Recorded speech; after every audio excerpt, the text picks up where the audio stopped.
It was Friday, the end of a long work week. Even that morning, finishing his shift, Nick dreamed of getting home as soon as possible. He imagined how he would hug his wife, read a bedtime story to the children. Tomorrow was a rare day off together. Nick planned to take the family on a picnic to the lake, which he had agreed on with Ashley earlier. He missed these quiet family joys amid the chaos of his work. Nick Marlowe wiped the sweat from his forehead as he closed the front door behind him. He had just returned from a 24-hour shift at the Austin fire station and was exhausted. The kid's sneakers, his son's backpack, and his daughter's pink jacket were scattered in the entryway, the usual chaos of family life. Usually, Nick felt a quiet joy at noticing these traces of his children's presence. But today, he barely noticed them. The images of the nighttime call, the smoke, the fire, the sirens were still in his mind. The house was quiet. The kids were long asleep, and his wife, Ashley, was probably in bed after her late shift as a nurse. Nick went into the kitchen to get a drink of water. In the dim light of the nightlight, he noticed Ashley's smartwatch on the table. Her Apple Watch was charging. The screen suddenly lit up, notifying him of a new message. Nick glanced automatically. A fragment of text was displayed on the screen. At first, he did not pay attention to it, but the few words he read made him freeze. The text on the screen read, "Miss you, can't forget last night." The sender was someone named David, and next to the name was a small red heart. Nick's heart skipped a beat. He blinked, hoping that exhaustion was playing tricks on him. But the words were still there. Last night. Miss you. It was clearly an intimate message, and it was clearly addressed to his wife. Nick picked up the watch carefully, his hand shaking. The screen had already gone blank, but he pressed the button again, bringing up the message. He reread the short phrase again, trying to make sense of it. His throat was dry. A heavy wave rose in his chest, a mixture of bewilderment, anxiety, and nascent horror. Who was this David? Why did he miss Ashley? What had happened last night? Thoughts raced through his head. Maybe this was some kind of mistake. Maybe his colleague had mixed up the number. But the heart next to his name. The familiar tone of the message was not a casual exchange. These were the words of a lover. The thought made Nick's legs buckle. He sank heavily onto a kitchen chair, not taking his eyes off the tiny screen of his watch. The room suddenly felt strange and cold. In the silence, he could hear his own rapid breathing. The fatigue from his shift had vanished, replaced by a rush of adrenaline. I just hope I don't wake the kids, he thought automatically. Nick sat in complete silence, clutching his wife's watch in his hand, his heart pounding loudly in his chest. A minute later, the screen went blank again. Nick lowered his hand. His face was flushed, even though the kitchen was cool. He forced himself to breathe deeply, trying to get his emotions under control. What should he do? Wake Ashley up and demand an explanation now. Part of him wanted an answer right away, but another part of him was afraid to hear the truth. He knew that just a little bit more and his life would never be the same. Just a moment more and everything could change irreversibly. Nick stood up, his eyes fixed on the bedroom door at the end of the hall. The door was closed. His wife, or the person he thought was his wife, was sleeping peacefully behind it. His chest tightened with pain and anger. He didn't know what he would find: remorse, a lie, or confirmation of his worst nightmare. Standing in the middle of the dark kitchen, watch in hand, Nick felt dizzy. Just yesterday, he had a normal life. A beloved wife, 2 wonderful children, a house, a job, weekend plans. Now one short text message threatened to ruin that life. He gritted his teeth. It was unbearable to remain in the dark. He took a step toward the bedroom, then stopped. Blood pounded in his temples. His mind tried to reason with him. Wait until the morning, cool down, think it over. But his emotions prevailed. Betrayal, if it was real, could not wait. Nick took a deep breath, barely restraining the trembling in his body. He carefully placed the watch back on the table, in exactly the same place. Then he resolutely headed toward the bedroom. He had to know the truth, no matter how terrible it was. Nick pushed open the bedroom door. In the semi-darkness, he could make out his wife's silhouette on the bed. Ashley propped herself up on her elbow, squinting sleepily. "Nick, what happened?" Her voice was hoarse from sleep. He silently turned on the bedside lamp. Soft light filled the bedroom. Ashley closed her eyes, then looked at him more deliberately. Nick stood opposite her, arms crossed over his chest, trying to contain his anger. "Who is David?" he said quietly but clearly. Ashley blinked, not immediately understanding the question. "What? What David?" She sat up, straightening her wrinkled t-shirt. Nick clenched his jaw. His chest was boiling, but he forced himself to speak slowly. "David, who just sent you a message, saying I miss you." He almost spat the words out. At that very moment, Ashley's face changed. The sleep had vanished. Her eyes widened in fear, and she inhaled sharply. "Nick." She began, but he stepped closer, handing her the watch. "Is that him?" he asked, keeping the tremor in his voice. "The same doctor you work with?" Ashley was silent, looking from the clock to her husband's face. Fear darted in her eyes. Finally, she whispered, "Let me explain." "Explain?" Nick's voice took on a metallic edge. He lowered his tone, remembering the children sleeping behind the wall. "Okay, explain to me what the hell is going on." Ashley covered her face with her hands for a moment, then spoke quietly. "It's not what you think. Please believe me, I didn't mean to."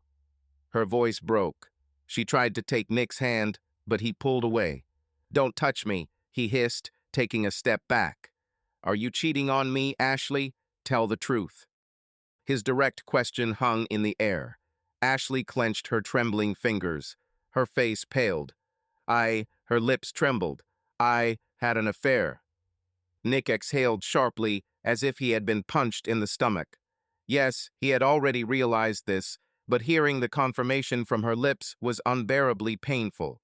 He felt tears of anger and resentment well up in his eyes, and he turned away so that she would not see. There was silence in the room for a few seconds, broken only by their heavy breathing. Finally, Nick spoke hoarsely. "How long ago?" "Nick." She began again, but he raised his hand, demanding an answer. "I want to know how long this has been going on."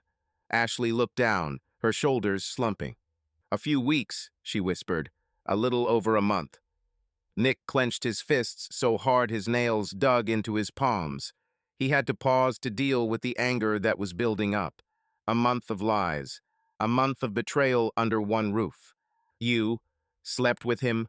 He barely managed to say these words, feeling nauseous. Ashley's eyes filled with tears, and she nodded slightly, covering her face with her hand. Nick's vision darkened. It seemed as if pain had shot through his entire body. He turned sharply and slammed his fist into the door frame. The wood creaked dully.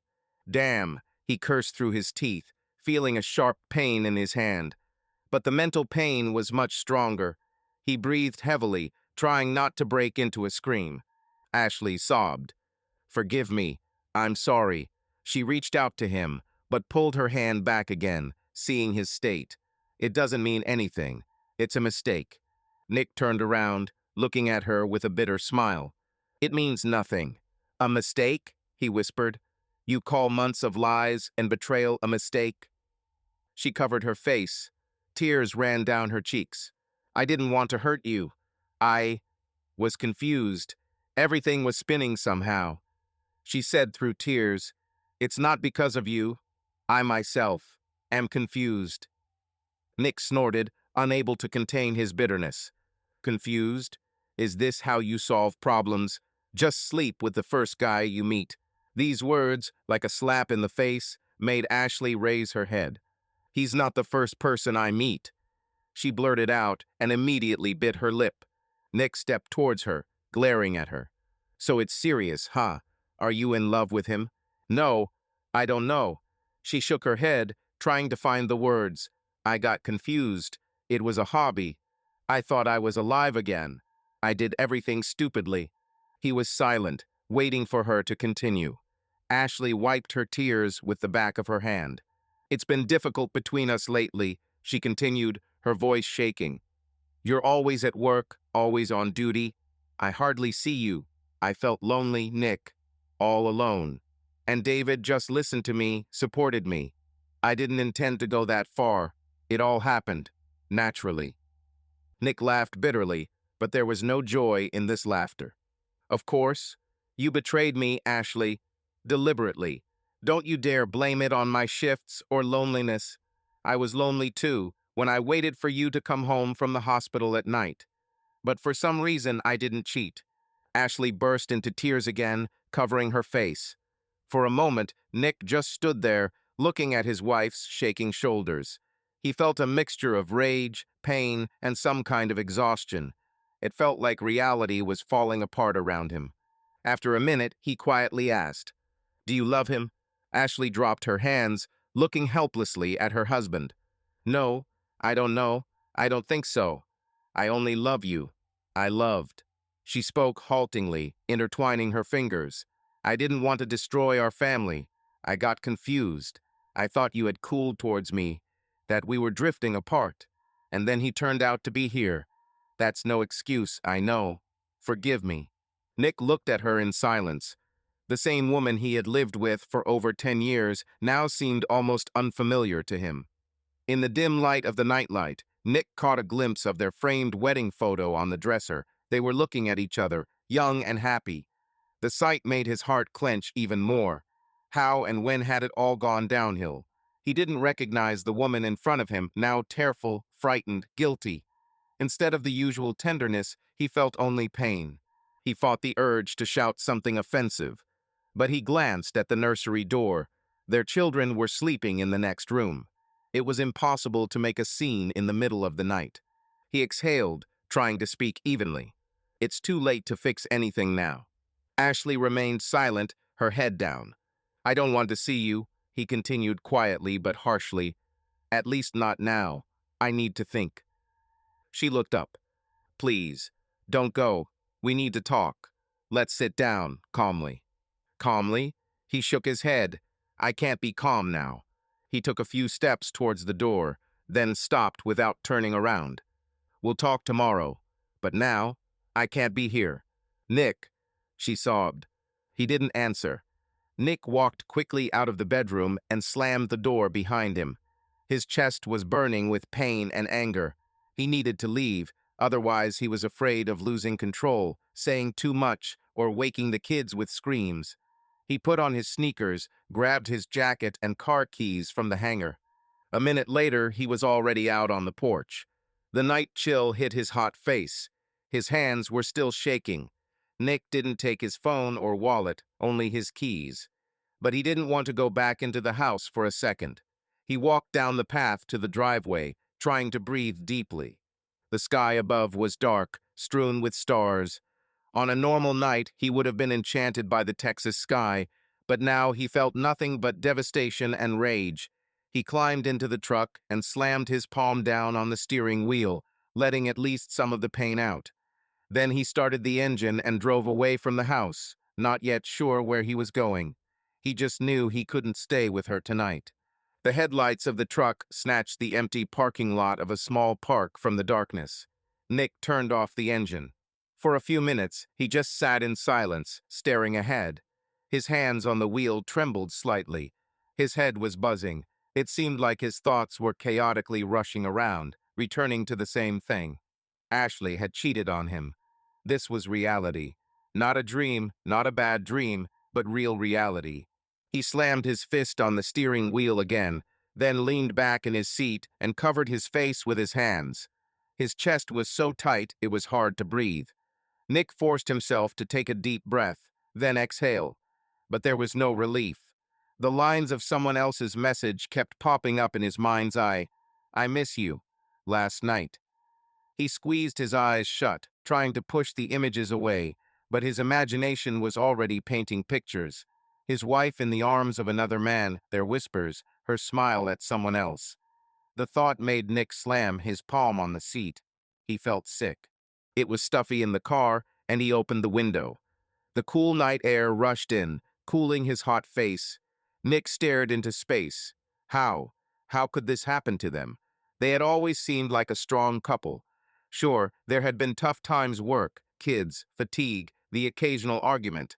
But to do this, Nick had always trusted Ashley implicitly. He would never have thought she was capable of. He ran his hands over his face, trying to clear the image.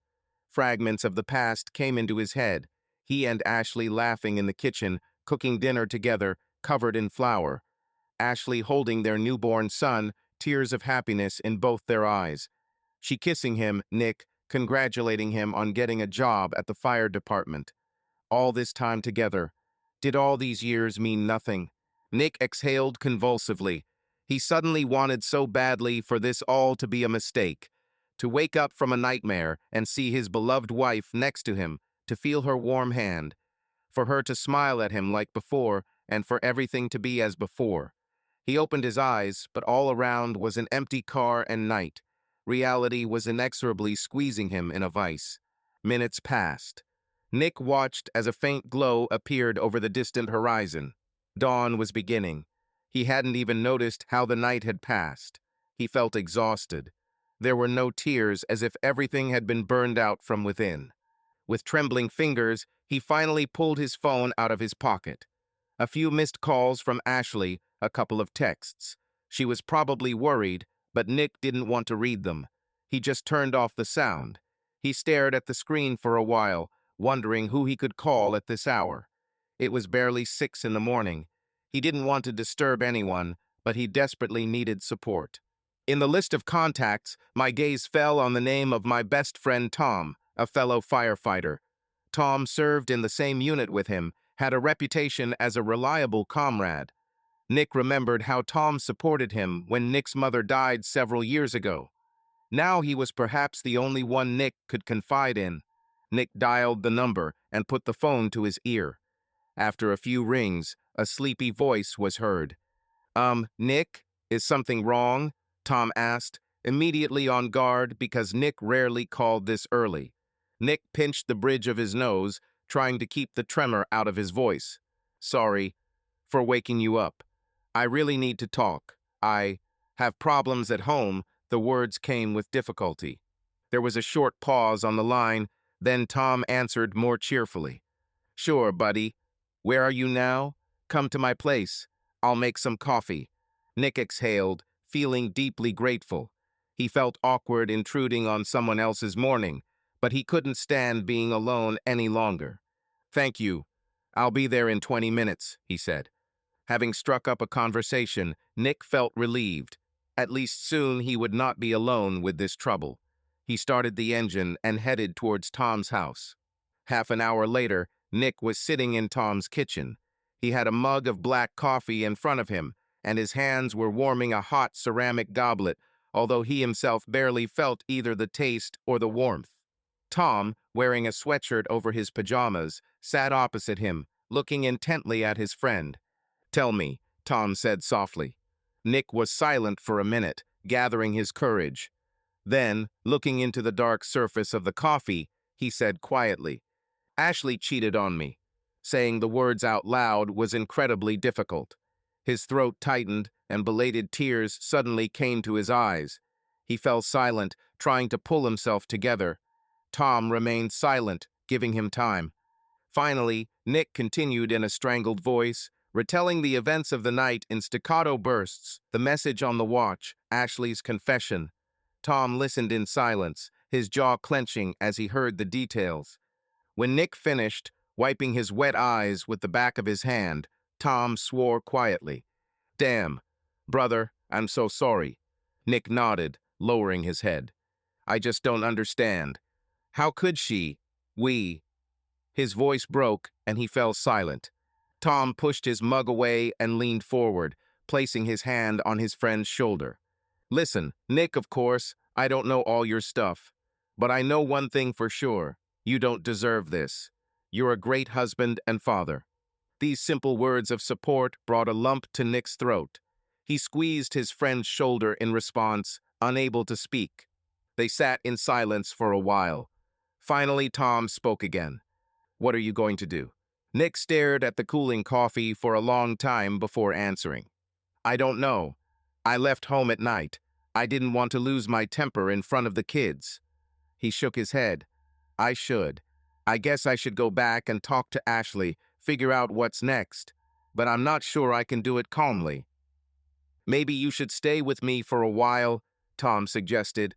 You'll take a break, cool off a bit. Nick shrugged. What about the children? They'll wake up in the morning. I don't want to scare them. I'll have to go back at least for them. Pretend everything's fine, take them to school. He rubbed his eyes tiredly. The thought of playing along in front of the children as if everything was fine seemed unbearable. But he couldn't traumatize them with a sudden scandal either. Do you want me to go with you? Tom asked. I'll be there to support you. Nick shook his head. Thanks, but no. It's our family thing. I can handle it myself. Tom nodded understandingly. Okay, but you can call anytime, got it? And Nick, maybe you shouldn't go to work today. Take a couple of days off. I'll cover for you if anything happens. Nick sighed. He hadn't been thinking about work, but Tom managed to switch his thoughts. Yeah, I'll probably take a day off. Thanks for reminding me. The two friends hugged. Nick felt himself thaw a little from the warmth of the support.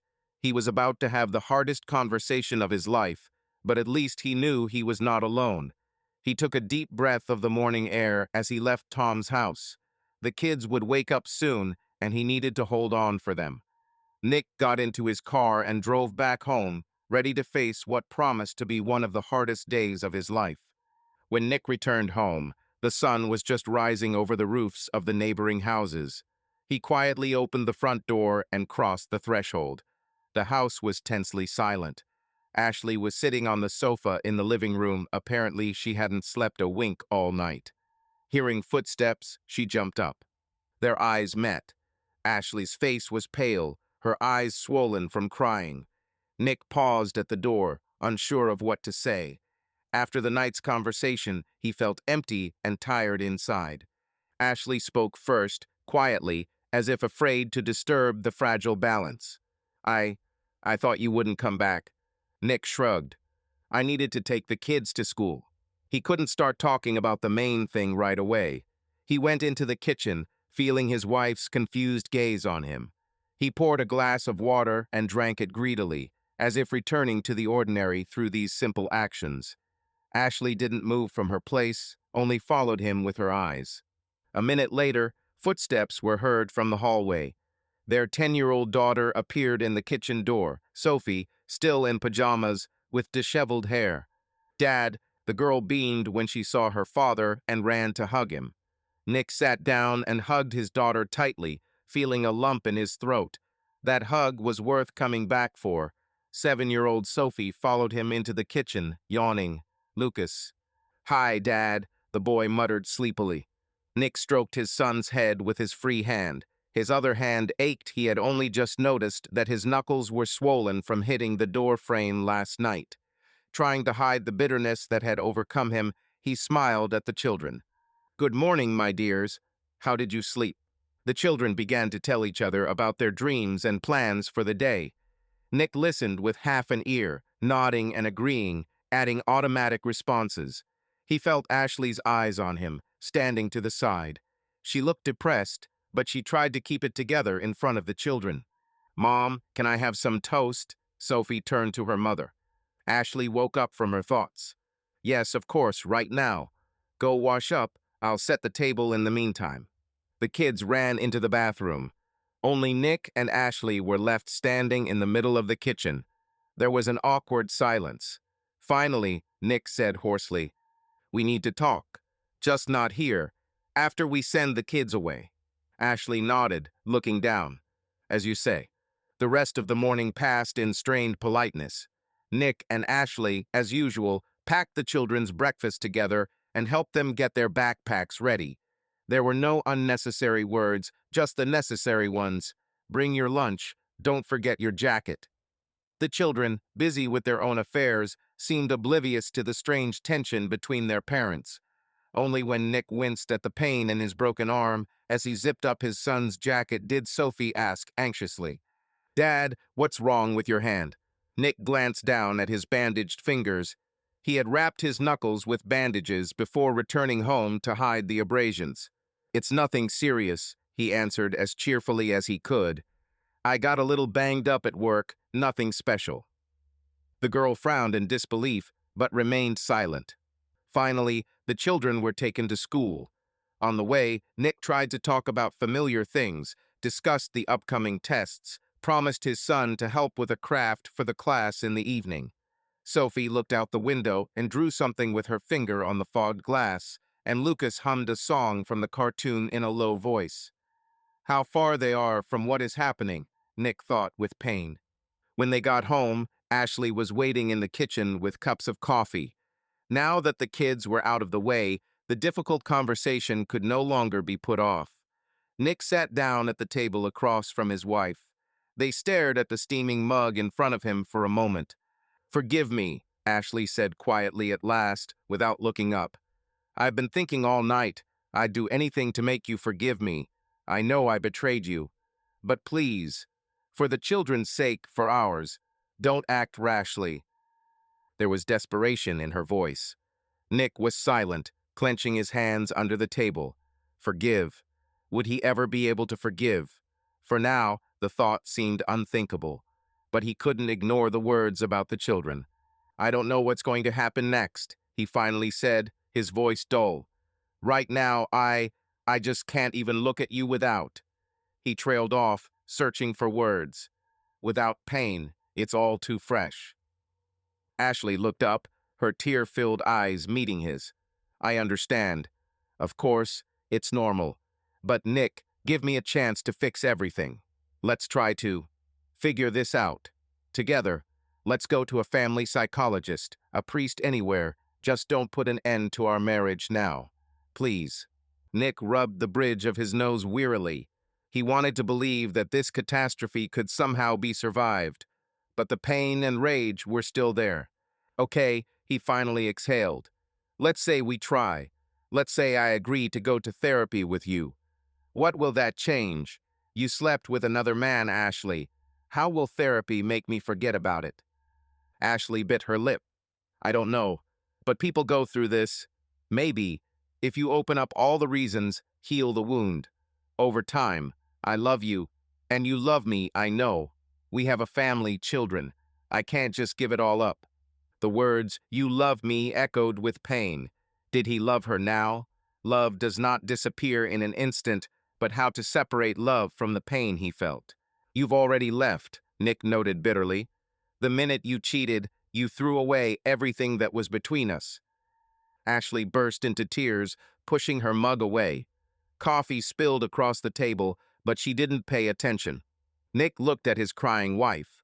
Inside, he was torn apart. He knew that, no matter how he looked at it, their old life had ended last night. But was there any hope of building something anew after what had happened? "My head is in a mess," he said dully, looking away. "I'm not ready to decide anything right now." Ashley calmed down a little and wiped her face with a napkin. Her voice trembled. "I understand. I'm not asking you to. Just let's try going to therapy. If after a while you decide you can't, then—" She trailed off. Nick nodded. "Okay, therapy is therapy. Let's try it, since that's what you want. But no promises." For the first time during the conversation, Ashley looked a little more confident. "Of course, none. Just a chance." They fell silent. Nick looked around the kitchen, where every detail was a reminder of the past, of quiet family mornings, of what had seemed like normal life only yesterday. Everything was different now. He stood up from the table. "What now?" Ashley asked quietly. "Now, I think we need to live apart for a while," Nick answered uncertainly but firmly. "I need space, and you probably do too, at least for a while." Ashley turned pale but nodded. "You're right. It will be difficult to explain to children. Let's say that Dad needs to live at work," Nick smiled bitterly, "or that I was offered a part-time job with accommodation." He knew it sounded implausible, but he couldn't think of anything better. Ashley said quietly, "Maybe we should say you went to Uncle Jim's to help with the repairs. Your brother invited you for a couple of weeks anyway." Nick remembered. Indeed, his brother from Houston had recently invited him to help with repairing the roof. Then he had refused because of work, but now, the pretext seemed to fit. "Yes, that's possible," he agreed after a pause. Ashley looked at the floor. Nick, will you come back? Well, after a pause. He paused to answer, then said, I don't know. We'll see. I don't want to give false hope. Ashley hung her head. Nick turned away, feeling that if he stayed another minute, he would break down either screaming or crying. Better to leave now. I'll pack a few things, he said. He went into the bedroom, found a gym bag, and began mechanically folding clothes. He thought about it and added Lucas's favorite toy, a stuffed dinosaur. His son often left it in his dad's bag for good luck. His heart sank painfully at the thought that now he would not see his children every day. 10 minutes later, he came out to the door. Ashley was standing next to him, nervously fiddling with the hem of her sweater. I'll take care of the kids, she said quietly. I'll take them to the park after school, distract them. Just take care of yourself, please. Nick nodded without looking at her and opened the door. Let's call about therapy. Fine. He stepped out onto the porch, slamming the door, and stood there for a few seconds, squinting from the daylight. The familiar heaviness rose in his chest again. He had taken the first step into a new reality, one in which his familiar family was no longer there. His hands involuntarily clenched into fists. However, he saw no other way out. Throwing his bag over his shoulder, Nick walked toward the car, trying not to look back. About 2 months had passed since Nick had learned about the betrayal. During this time, Nick, on the advice of the captain, had once gone to see a psychologist from the Employee Support Service. In a small, cozy office, he spilled out what he had not been able to say even in family therapy: his confusion, feelings of betrayal, fear for the future of his children. The psychologist, an attentive man of about 50, listened and calmly said, Don't rush yourself. You have experienced trauma. A partner's betrayal is akin to emotional shock.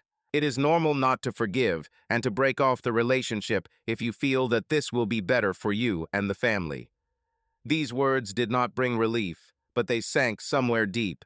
Nick still hoped that he would cope after all. He had given himself time to try. But internally, he had already begun to prepare for the worst outcome. He and Ashley continued to go to therapy every week. At first, Nick did it more out of inertia, for the sake of the children. The sessions were difficult for him, but Jill skillfully guided the conversation.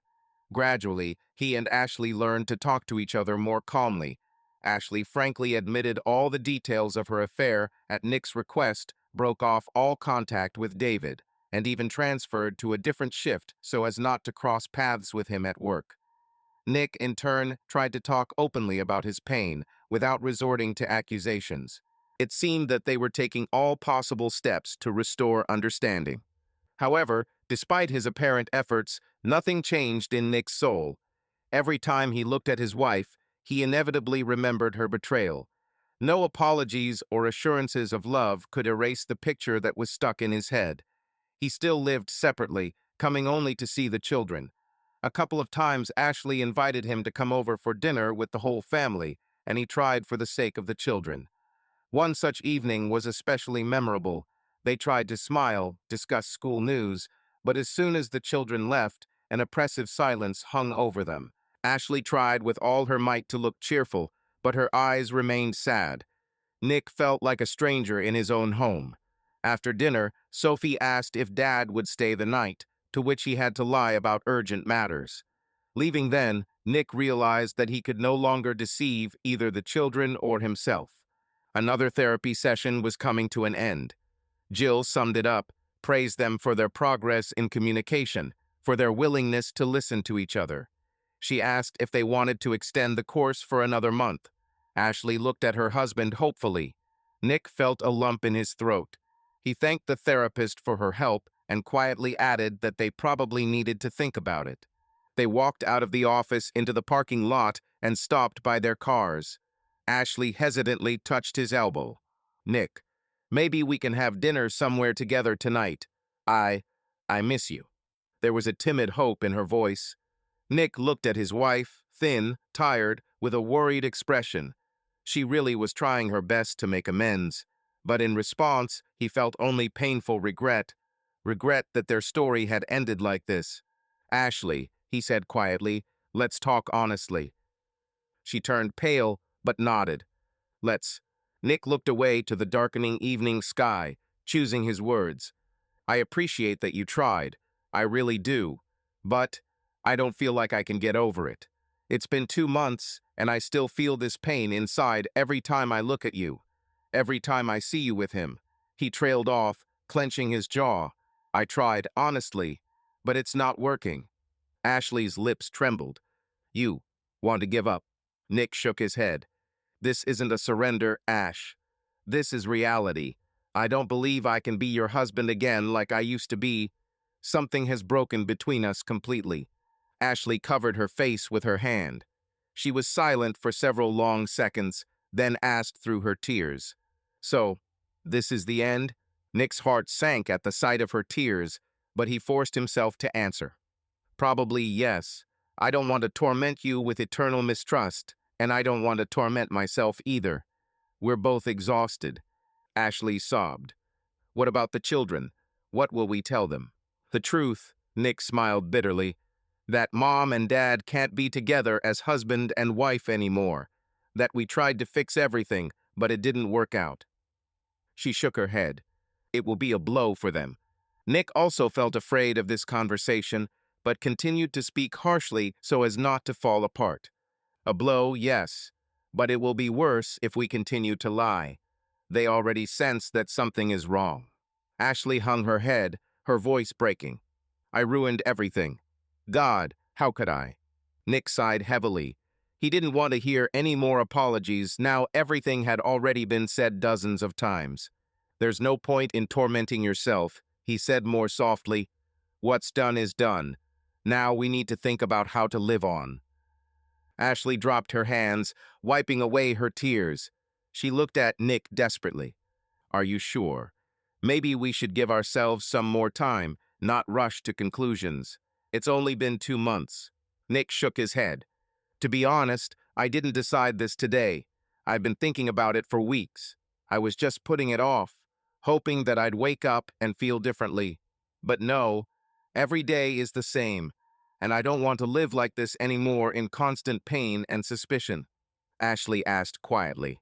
You fell out of love with me. He closed his eyes for a moment. What did he feel for her now? Love mixed with resentment, respect with pity. He still cared for her as the mother of his children, as a person who had once been his own. But that marital love, naive and trusting, was no longer there. I suppose so, he finally answered, barely audibly. At least I no longer feel what I felt before. These words seemed to break her completely. Ashley burst into tears, pressing her fists to her chest. Nick involuntarily took a step forward, wanting to console her, but stopped himself. He could no longer afford this weakness. When she had calmed down a little, having spoken her mind, Nick continued. We need to get a divorce. Ashley looked up, as if hoping she'd misheard. Nick nodded. It will be right. For us and for the children. We won't be able to be the same family, but we must remain parents for our little ones. It's better to formalize everything officially and start a new life, separately. She closed her eyes, trying to stop her sobs. If you decided so, good. Nick felt a strange sense of relief mixed with horror. The word had been spoken divorce, so their marriage was really over. They agreed to tell the children the next day, together, in a calm environment. It promised to be excruciating, but there was no time to put it off. Before they went to their cars, Ashley suddenly said quietly, Nick, forgive me. I will never forgive myself for this. He nodded silently. There was no anger left in his soul now, only devastation, and perhaps pity for both of them. Finding no more words, he got into the car and drove away without looking back. Behind him lay the long attempts to save the marriage. Ahead lay the uncertainty of a new life after it ended. Nick drove the entire way home on autopilot. He stopped in the courtyard of the apartment and sat for a long time, staring into the night. A strange feeling, both emptiness and relief, did not leave him. Tomorrow would be the hardest thing telling the children. This thought scared Nick more than anything. He remembered how Sophie had been looking at him intently lately, as if she guessed the impending disaster, how Lucas had been asking when his dad would come back. Nick gripped the steering wheel until his fingers hurt. But there was no turning back. Lies and uncertainty would cause even more harm to the children. He was determined, no matter how difficult it was, he would do everything to support his son and daughter. They should know that their dad would always be there. The day after their tough talk, Nick and Ashley did the most painful task of all, telling their kids about their decision. They gathered Sophie and Lucas in the living room that evening. Nick's heart was pounding as he sat his son down next to him on the couch. Ashley fidgeted nervously with her handkerchief. The kids, sensing the tension, fell silent. Nick spoke first, trying to keep his voice even. "Children, your mother and I have something very important to tell you. I know you've probably noticed that things haven't been as usual lately." Sophie immediately became wary, her eyes widening. 7-year-old Lucas didn't understand yet, but he sensed the seriousness of the moment and pressed himself against his father. "My mother and I." Nick swallowed, feeling his throat tighten. "We're not going to live together anymore. We've decided to get a divorce." The word was spoken. Ashley sobbed softly and continued, trying to speak calmly. "It means that Dad and Mom will no longer be husband and wife, but we both love you very much, and we always will. You are not guilty of anything, do you hear? This is just between Dad and me." There was silence in the room. Sophie looked from her mother to her father, trying to comprehend what she had heard. Finally, she stammered, "Getting a divorce? But why? You weren't arguing." Nick's eyes stung. He gently hugged his daughter with his shoulder. "Sometimes it happens, sunshine. Adults can stop living together, even if they try. But that doesn't change how we feel about you and Lucas. We'll always be your mom and dad. We'll just live separately." Lucas snuggled closer and began to cry. "Dad, don't go. Please, I'll behave." Nick's heart would have broken at these words if it hadn't already been broken. He hugged his son tightly, feeling a tear roll down his own cheek. "Baby, it's not your fault. This isn't because of you, do you hear? And I'm not going anywhere. We'll see each other all the time. You'll just have 2 homes now." Sophie suddenly pulled her hand out of her father's embrace and jumped to her feet. Tears were streaming down her face, but anger flared in her eyes. "You didn't even try to fix it," she shouted, unexpectedly for Nick. "Why can't you make peace? Don't you love us?" "Honey, we tried." Nick croaked, reaching out to her, but the girl retreated. "It's not true," she screamed. "You just decided to break everything. I hate you for it." And, bursting into tears, Sophie ran out of the room. Nick wanted to run after her, but Ashley touched his arm lightly and whispered, "I can do it myself." She followed her daughter. Lucas was sobbing loudly in Nick's lap, and he hugged his son tightly, rocking him and repeating the same soothing words. About 15 minutes later, Ashley returned to the living room, holding Sophie's hand, and she was sobbing. The girl, seeing her dad rocking Lucas on the couch, silently came over and clung to them too. The 4 of them sat for a long time. The children cried, asked the same questions over and over again, begged their parents not to get a divorce. Nick and Ashley tried to explain and soothe them gently.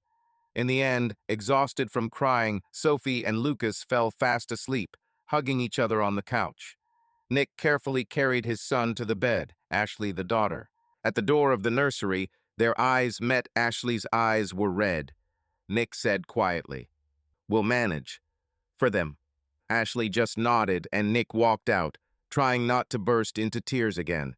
The official divorce proceedings began. Over the next few weeks, he and Ashley immersed themselves in the legal details. Nick took a few days off from work to get things done, choosing a lawyer, consulting on the division of property and custody of the children. Despite the mutual pain, they decided to act peacefully.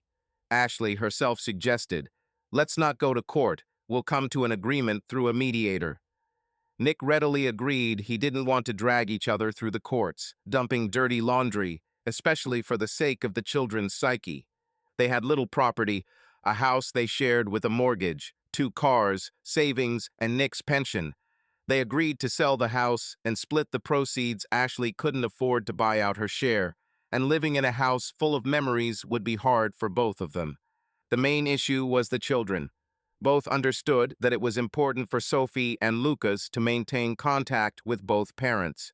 At a meeting with the mediator, a friendly middle-aged woman named Marina Kowalski, the three of them were sitting at a round table in the conference room. "We're here to make a parenting plan and agree on financial matters," Marion began with a gentle smile. "I'm glad to see that you're willing to cooperate for the sake of your children. Let's discuss how best to organize your joint parenting." Ashley nervously turns the handle, but smiles. "Yes, of course. We want what's best for the children," Nick added quietly. "The children will stay with their mother, that's clear. Their school is close to home, their daily life is well established. I won't be able to come half the time according to my schedule. I have work every other day." He had already accepted that the children would be with their mother more. It didn't mean losing them, but it still caused bitterness. The mediator nodded. "Good. Then let's discuss your schedule of communication with the children, so that it is regular and understandable for everyone. Nick, you mentioned that you work 24 hours on and 24 hours off. Do you want to see the children on the weekends?" "Yes," he confirmed. "We thought I'd pick them up every other weekend from Friday to Sunday, and maybe have dinner with them on Wednesdays if I had the day off." Ashley added hastily, "I'm all for it. And maybe we could alternate the holidays. One year Nick has Christmas, the next year I have Christmas, and so on." Marion smiled. "It's great that you've already thought it all through. Let's write it down." They made a detailed plan. The children would spend 2 full weekends a month and 1 evening a week with their father, as well as half of their vacations. Nick insisted that the children could call him at any time or see him if necessary. Ashley agreed without objection. Then they moved on to financial matters. Nick suggested leaving most of the furniture to Ashley. He had nowhere to live except with friends, and he didn't want to disturb the children's usual life. They decided to leave 1 car for each. Bank accounts and debts were divided equally. Regarding alimony, the mediator began softly. "Do you have any agreements? It is usually accepted that the parent with whom the children live less time pays a certain amount for their maintenance." Nick nodded. "I will pay alimony.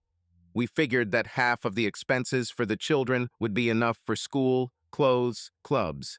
That's approximately," he named the amount monthly. Ashley countered. "Nick, this is too much. I don't need so much." But he raised his hand, stopping the argument. "It's for the kids. It's important to me to be sure that they will have everything. Period." Marion wrote down this point with satisfaction. The meeting lasted several hours. By the end, everyone was emotionally exhausted, but relieved.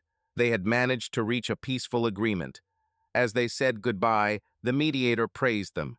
"You are an example for many parents. Despite all the difficulties, you managed to think first of all about the children. This deserves respect." Ashley smiled sadly. "Thank you. We are trying." Nick just shrugged. For him, this day was a bitter necessity. Having signed the preliminary agreement, he felt empty.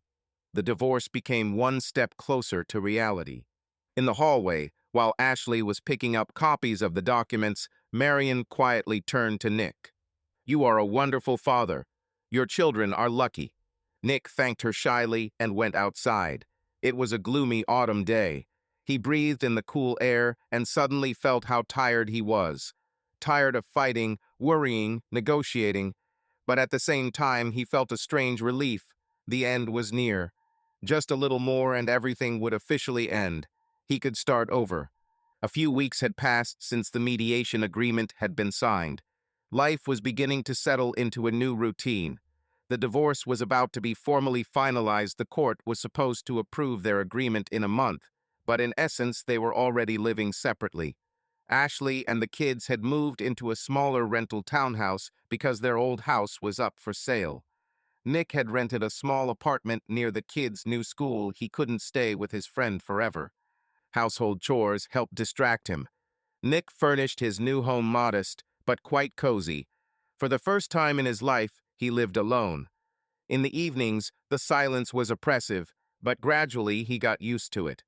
Every small object filled the space with memories of his family, but he tried to look ahead. The children gradually got used to the new routine, although at first it was not easy. Sophie sometimes withdrew into herself, could burst into tears for no reason. Lucas lost his temper several times at school, which is not like him. Once a week, Nick and Ashley took them together to a child psychologist, as recommended by the school counselor. The specialist helped Sophie and Lucas cope with their worries, and this gradually bore fruit. But in addition to the help of the specialist, simple parental attention turned out to be the most important. One late evening, when Lucas was already asleep, Sophie came out of her room and found her father in the kitchen. Nick was making himself some tea, preparing for another quiet night. The girl quietly asked, "Can I come with you?" Of course, he sat his daughter next to him at the table. In the semi-darkness of the kitchen, Sophie was silent for a long time, sorting through her thoughts with a spoon. Finally, she timidly asked, "Dad, do you really not love Mom anymore?" Nick was taken aback for a moment. He moved closer, trying to find the right words. "I will always love your mother as a good person and your mother, but as a wife, probably not anymore, sunshine. We have a different life now." Sophie lowered her head. "Is it because she did something bad?" she asked quietly. Nick's chest tightened. His daughter was perceptive beyond her years. He didn't want to lie. Both adults made mistakes. It just happens sometimes that people stop being husband and wife. But we will always be your parents.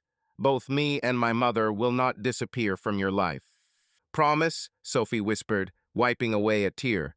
"I promise, darling," Nick said firmly and embraced his daughter in a warm hug.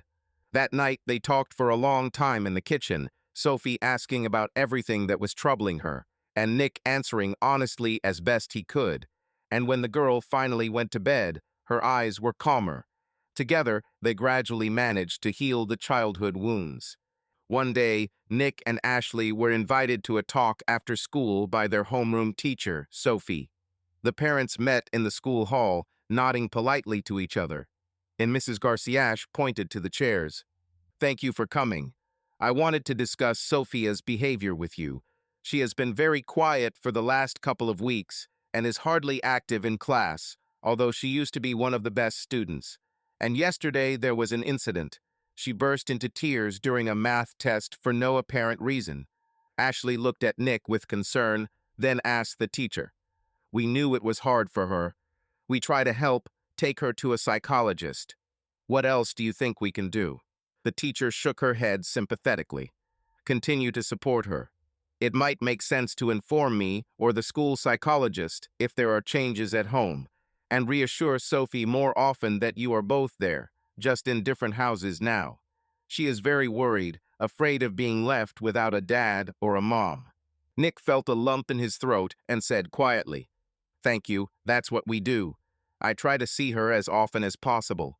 Maybe we should all spend some time together, at least occasionally, so that she can see us together. What do you think?" He turned to Mrs. Garcia. She smiled. "I think if you can put aside your personal differences for a while and have a family day for the sake of the children, it might help them. Just don't give them false hope that you'll make up, of course. Just show that both mom and dad can come together when it's important for the children." Ashley looked down and said quietly, "Lucas's birthday is coming up. Maybe we should all celebrate it together." Nick was a little surprised by his wife's initiative, but immediately agreed. "Good idea. Sure, let's throw him a joint celebration." The teacher nodded approvingly. "I think it will be good for the children." After leaving school, Nick and Ashley discussed the details of the birthday party a little more. They decided to have a small party at an amusement park, invite some of the kids' friends, get a cake. It was the first joint initiative, and oddly enough, both found it easier to talk about practical matters without bringing up the past. It was Lucas's birthday. He was 8 years old. Several classmates and neighborhood kids had gathered at the amusement park by the lake. Nick had brought a big dinosaur cake. My son loved dinosaurs. Ashley had prepared a bag of gifts for the contests. Together, they entertained the kids. Nick took the kids on the carousel. Ashley organized a treasure hunt. When it was time to blow out the candles, everyone crowded around the table. Lucas was beaming with happiness. Sophie was standing next to him, helping her brother hold the candle. Nick and Ashley stood on either side of the children. For a moment, looking at the joyful faces of his son and daughter, Nick felt a sharp pang as if they were a family again, like before. He met Ashley's gaze, and from her expression, he knew that she felt the same way. There were tears in her eyes, but she was smiling at the children. 1, 2, 3, blow it out. The guests counted in unison. Lucas closed his eyes and blew out all the candles. Everyone clapped. The boy rushed to hug his mother, then his father. When warm little arms wrapped around Nick's neck, he almost burst into tears from the surge of love and longing at the same time. He hugged his son tightly, catching Ashley's timid glance over the boy's head. They exchanged nods. It was clear without words what they were both thinking. After the party, Nick and Ashley were clearing the plastic dishes from the tables together, handing out souvenirs to the guests. The children ran off to play one last time. Ashley said quietly, "Thank you. It was great." Nick threw out the tablecloth and shrugged. "For the sake of the children, they are happy today. Ashley is happy. Yes, I'm glad that we were able." She hesitated, then continued. "We were able to spend some quiet time together." Nick looked at her carefully. The sun showed new wrinkles around her eyes, strands of hair that had fallen out of her hair. She looked tired, but relieved. "Me too," he admitted. "I think we can do it. The main thing is the children." Ashley smiled a little warmer. "You are right." They gathered their things and called the boys to say goodbye to their friends. In the parking lot, loading presents into cars, Sophie suddenly asked, "We had such a great time today. Will we ever go somewhere together like this again?" Nick and Ashley exchanged glances. Ashley was the first to answer. "Of course, dear. Dad and I will try to do something together sometimes if you want."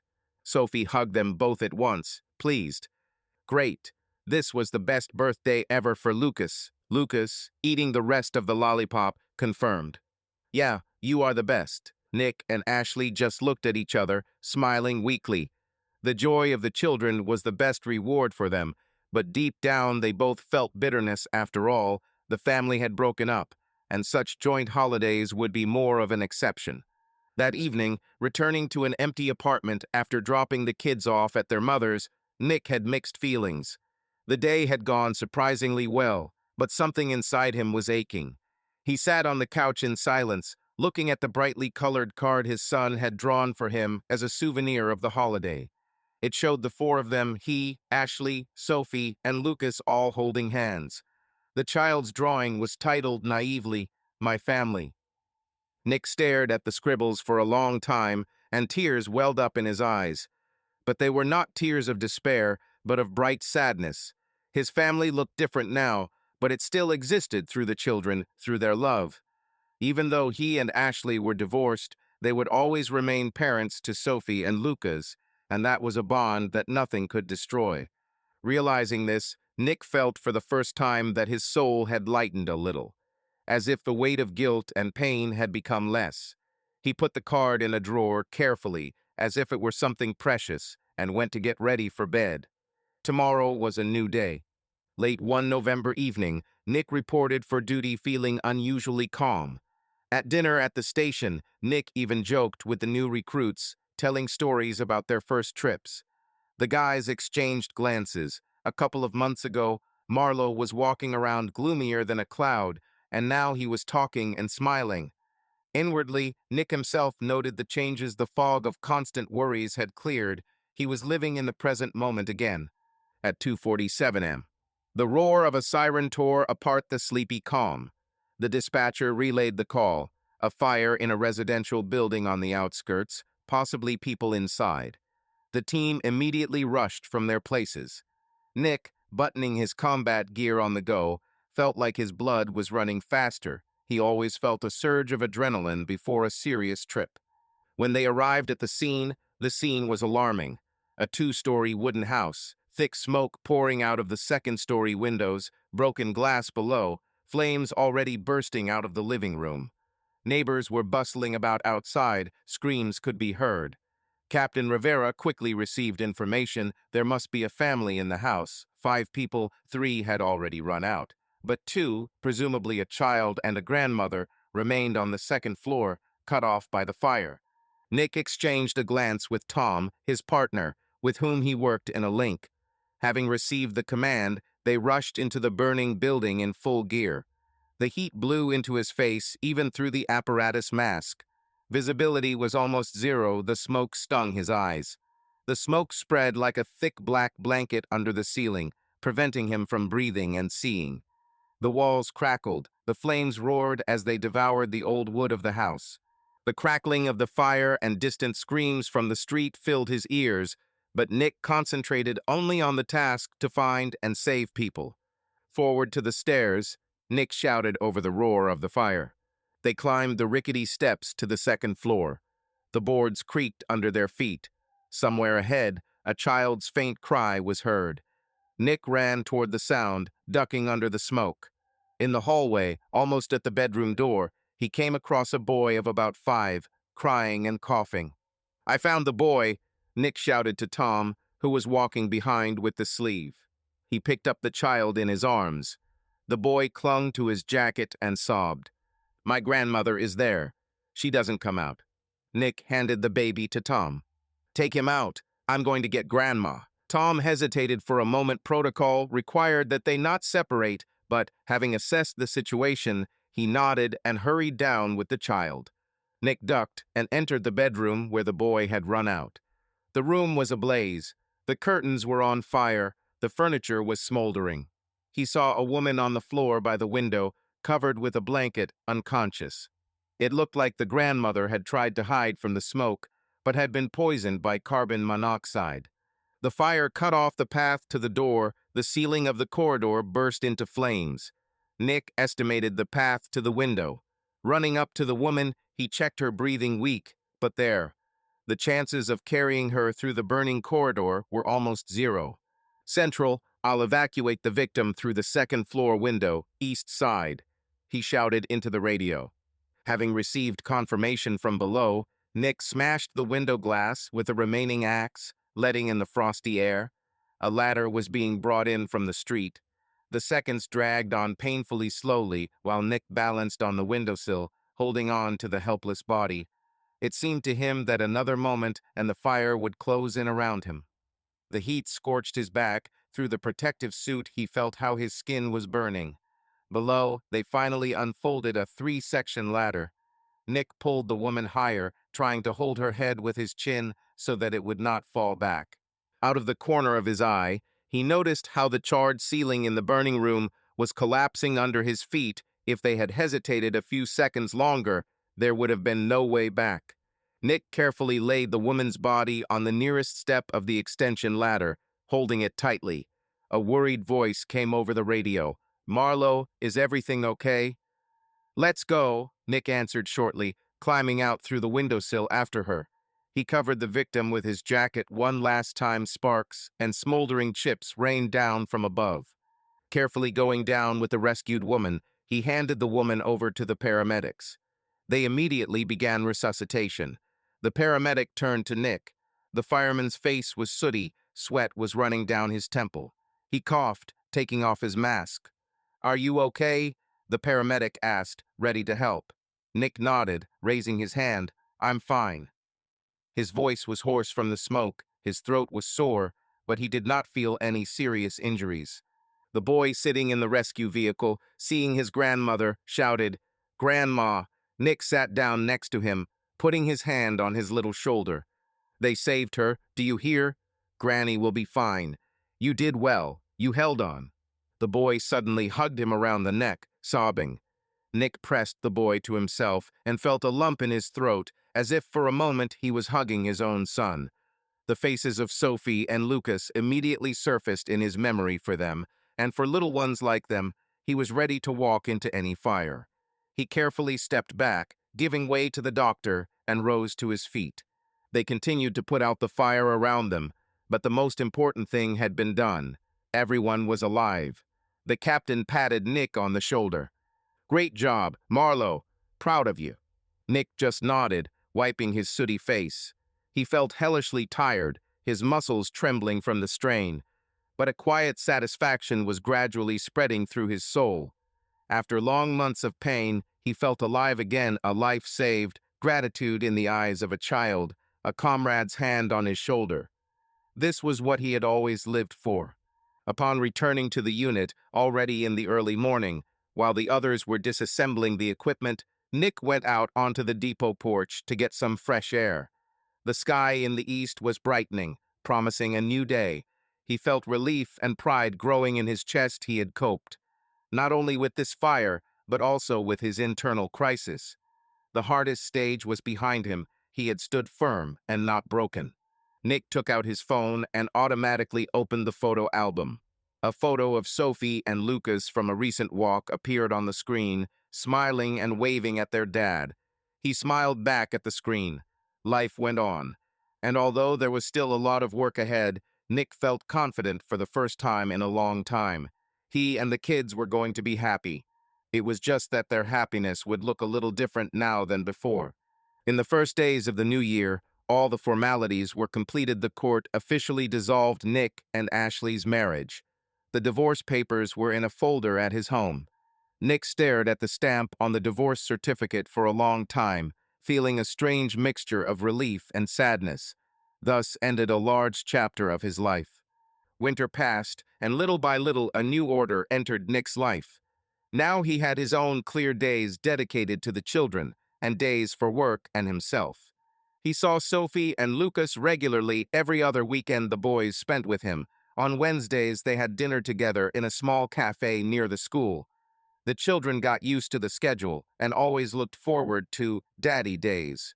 Nick also lived from meeting to meeting. He planned trips to the park, new games, joint culinary experiments in advance. The relationship with the children even became closer. He learned to be not only a strict father, but also a friend, especially for the grown-up Sophie, who was going through adolescence. Financially, it became harder. Two families instead of one, alimony, rent. Nick took on a couple of extra shifts a month. Sometimes he came home exhausted, fell on the bed in uniform, without even undressing. But he did not complain. Stability and independence were worth the effort. Ashley, too, returned to her usual routine. They now communicated only about the children's affairs politely, correctly. If at first every message or meeting was tense, then over time it became easier. The wounds healed. One day, at a spring school concert, Nick saw Ashley surrounded by other parents. She was laughing at something, looking almost carefree. He caught himself thinking that he was glad about this. It no longer hurt him to see her. It was a strange but important feeling, as if a heavy burden had finally been lifted from his soul. On his free evenings, when the kids weren't around, Nick began to find time for himself. At first it was empty and quiet. He didn't know what to do with the suddenly available hours. But Tom dragged him to the gym, and training helped him release his pent-up energy. Nick even signed up for an amateur basketball league, something he'd long dreamed of but couldn't find the time for.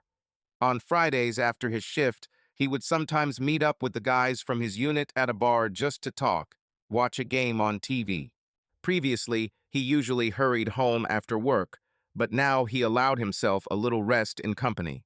In the summer, Nick finally made it to his brother Jim in Houston, the same one whose roof he had allegedly helped with during that difficult period. Now, freed from his inner storms, Nick really did help his brother finish repairing the roof, and they had a wonderful weekend, joking about the old story of Nick's business trip. Nick's parents were also happy to see their son return to life. He began visiting them more often, calling them just like that. Other connections that had almost been destroyed a year ago were also restored.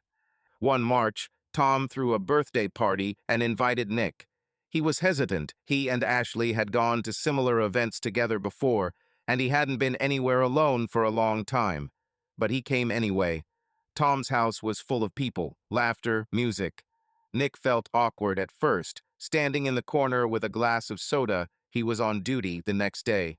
However, acquaintances kept coming up to him, some asking how the kids were doing, some praising him for that recent heroic fire. The news quickly spread throughout the department. It turned out that the people around him treated him with respect and warmth. Nick talked, even joked, and did not notice how the mental tension eased. There was a young woman at that party, Captain Rivera's niece, a pretty teacher. Tom, winking, tried to introduce them. Nick politely exchanged a few words with her, but internally he was not yet ready for any romance. However, the very fact that he could again like someone's smile or voice surprised and encouraged him. Late at night, driving home from a party, Nick was driving along a deserted street and caught himself thinking that he was feeling good. Yes, really feeling good. For the first time in a long time, he felt light. The lights of the night city floated past the window, the radio played quietly. Nick had a future, maybe not the one he once painted in his dreams, but his own, real, and it seemed not bad. He had beloved children, loyal friends, a favorite job. He had regained the balance he had lost. In the spring, Nick had a pleasant event at work. His management presented him with a certificate of gratitude for saving people during that November fire. At the city meeting where firefighters were honored, Sophie and Lucas sat in the front row and applauded their dad louder than anyone else. After the ceremony, the children vied with each other to boast. "Our dad is a hero." Nick smiled, embarrassed by the attention, but deep down he was proud not of the award, but of the fact that, having survived all the twists and turns, he was able to remain a good rescuer and a father of whom his children were proud. Before going to bed, he texted Ashley, "Good night. Sophie said she has a test tomorrow. Remember to wake her up early." Little things like that had seemed routine before, but now they were part of the new normal. Ashley responded almost immediately, "Thank you, of course, and good night to you." Putting down the phone, Nick thought that even their messages no longer hurt. There was a quiet sadness in his soul, but without the sharp pain of an old scar that sometimes reminds him of itself. He knew that there could be difficulties ahead, perhaps someday there would be new relationships, new challenges. But now, closing his eyes in his lonely but cozy bedroom, Nick felt a strange calm. He had gone through a difficult test and only became stronger and wiser. Now it was time to build his new life step by step, day by day, and he was ready for it. One April evening, while cleaning out the storage room in his apartment, Nick came across a box he had been putting off unpacking for a long time. On the lid was written in marker, "Photos and miscellaneous." His heart sank inside were clearly memories from his previous life. Nick carefully lifted the lid. The top layer was filled with photo albums. He picked up the closest one, a wedding album. The cover had a gold-embossed pattern, slightly faded with age. Nick settled down on the floor and opened the album. There he was with Ashley on the front page, so young and radiant. She was in a white dress, he was in a formal suit, holding a wedding bouquet in both hands. The picture captured their happiness forever. Nick ran his fingers over the image of his wife's face, still a bride at the time.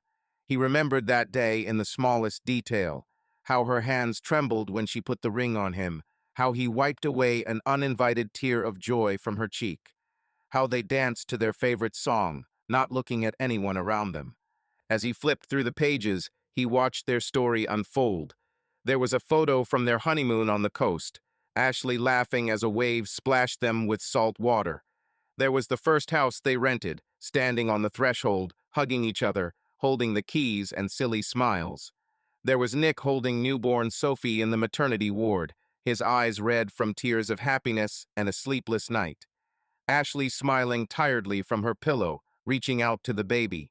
Then there were dozens of photos, the children's first steps, holidays, trips, just everyday family life. They laughed, played, secretly kissed at some picnic. The children tumbled in autumn leaves. Page after page, Nick's past life unfolded before him, full of warmth, joy, love. He didn't notice how his eyes filled with tears, but this time he didn't look away. Yes, everything was different now, but it was real. So much good, so much light. Is it possible to cross it all out with one act? Nick slammed the album shut, feeling his heart squeeze too hard. It took him a minute to calm down. He sat with his back against the wall, trying to sort out the feelings that had washed over him. The pain of loss was there again, but now it was mixed with gratitude for the fact that these moments had happened at all. He wiped his face with the back of his hand and dug deeper into the box. Beneath the albums was an old wooden box. Nick recognized it as his grandmother's, where Ashley kept mementos.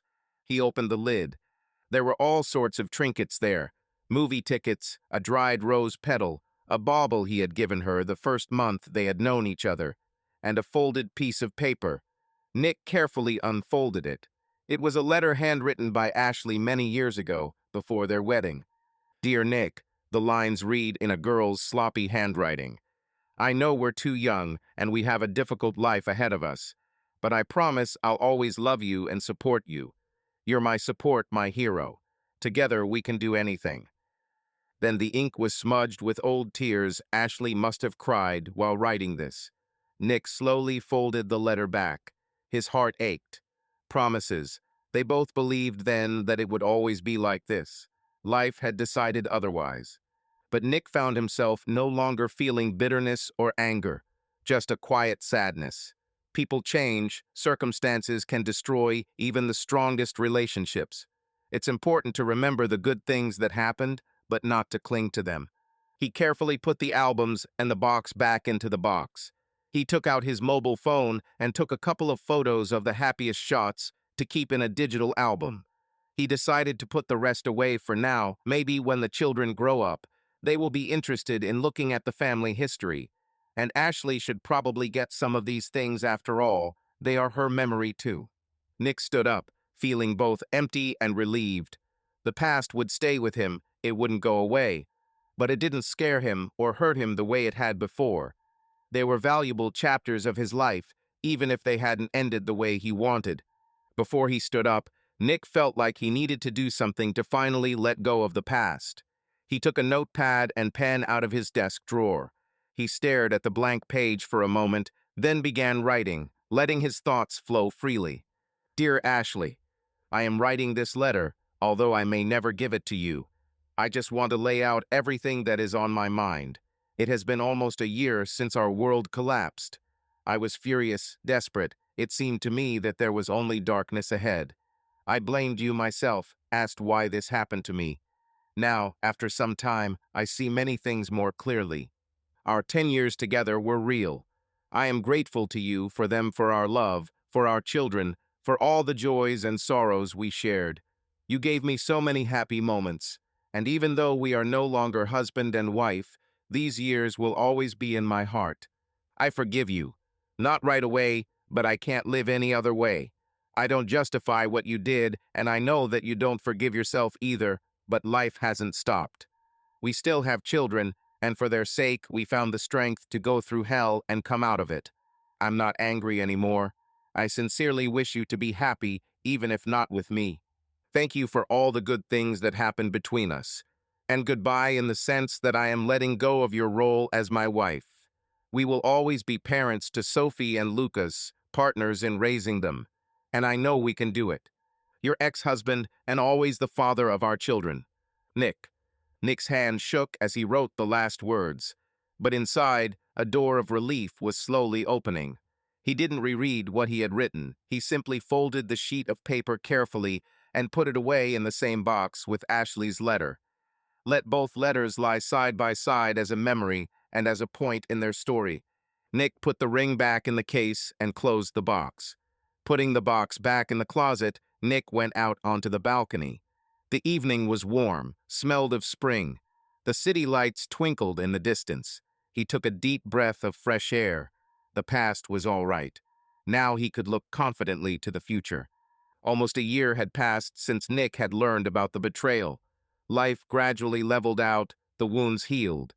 One warm May day, when there was very little time left before the end of the school year, Nick received an unexpected message from Ashley. She asked to meet without the children, just to talk. Previously, such a proposal would have made him anxious or irritated, but now he took it calmly. They agreed to meet in the park, where they once loved to walk with the whole family. Nick arrived earlier and sat down on a familiar bench under a spreading oak tree. The grass was green all around. Birds were chirping. Spring was in full bloom. He looked at the pond where the kids were launching toy boats and felt a wonderful sense of peace. Soon Ashley came over. She smiled a little nervously, sitting down on the edge of the bench. There was a pause between them, but not a heavy one, more timid. Ashley started the conversation first. "Thank you for agreeing to meet. I thought about this for a long time." Nick nodded. "Of course. Did you want to talk about the kids or about us?" she said quietly, looking down at her hands folded in her lap. "Or rather, about what happened." Nick remained silent, giving her a chance to speak. Ashley took a deep breath. "I know it's too late to apologize. You've heard me apologize 1,000 times already. But it's important for me to say it again. I'm truly sorry, Nick. I regret what I did every day. You were a wonderful husband, and I ruined it all." Tears glistened in her eyes. Nick felt the familiar pang of regret, but without the old pain. He answered calmly, "I've forgiven you, Ash. If it's important to you to know, I don't hold a grudge anymore, honestly." Ashley looked up at him in surprise. "Really? You are so kind." Nick shook his head. "It's not about kindness. It's just, with time, understanding came. I don't justify your actions, but I don't want to demonize you either. We both made mistakes. I probably didn't give you enough attention or warmth somewhere." She shook her head fervently. "No, Nick, don't blame yourself. It was my weakness, not your fault. Be that as it may," he continued softly, "it's all in the past. I want to remember not the horror of that period, but the good things we had. And there were many good things. 2 wonderful children are proof of that." Ashley smiled weakly through her tears. "Yes, they are wonderful." Nick leaned back on the bench, looking at the clear sky. "You know, life is a strange thing. A year ago, I thought it was all over. I was completely broken. And now I'm okay, and you, I see, are coping too." Ashley wiped her eyes with a handkerchief. "Probably. I work a lot, spend time with the kids. I haven't really thought about myself yet. But it's gotten easier, yes." They were silent for a moment, enjoying the warm day and the unexpectedly easy conversation. Before, there had been a wall of guilt and pain between them, but now it seemed to dissolve. "I'm glad you're okay," Ashley said suddenly, sincerely. "Tom told me about that fire. You're a hero." Nick shrugged sheepishly. "I was just doing my job." She smiled a little wider. "It doesn't matter. I'm proud of you." Nick felt grateful for these words. He had long ceased to care about her opinion, but it was nice to hear the warmth. "Thank you," he answered quietly. Ashley looked thoughtfully at the pond where the children were laughing, pulling out a boat with a stick. "Sometimes it seems to me like it didn't happen to us, like a bad dream. But then I understand, no, it's real. And all that's left is to accept it, to live on." "Yes," Nick agreed calmly. "I feel the same way. We can't change the past, but we can draw conclusions and move on." She turned her gaze to him. "Do you think we can ever be friends?" Nick smiled at the corner of his mouth. "We are already friends in a sense, at least allies. We have a common cause for life, our children. We must be a team." Ashley is happy. "You're right. I'll try to be a good parenting partner for you, and a friend too, if that works out." Nick looked at her, for the first time in months, simply looking without turning away. In front of him sat the mother of his children, the woman with whom he had spent a long period of his life. No longer his beloved wife, but not his enemy either. A loved one in a different role. He felt warm gratitude toward her for the past, for the 2 wonderful children, and even for this conversation. "Everything will work out," he said quietly and confidently. They sat for a while, talking about kids, school, sharing funny stories like old friends. Then they walked together to the parking lot. As they said goodbye, Ashley suddenly gave him a quick hug. Nick was taken aback for a moment, but then he hugged her too, briefly, in a friendly way. When they pulled away, both had smiles on their faces. "Thank you for everything," she said, looking into his eyes. "And you too," Nick replied. They went their separate ways, each to his own car. Nick walked, feeling an amazing lightness. This embrace was the final farewell to pain and hurt.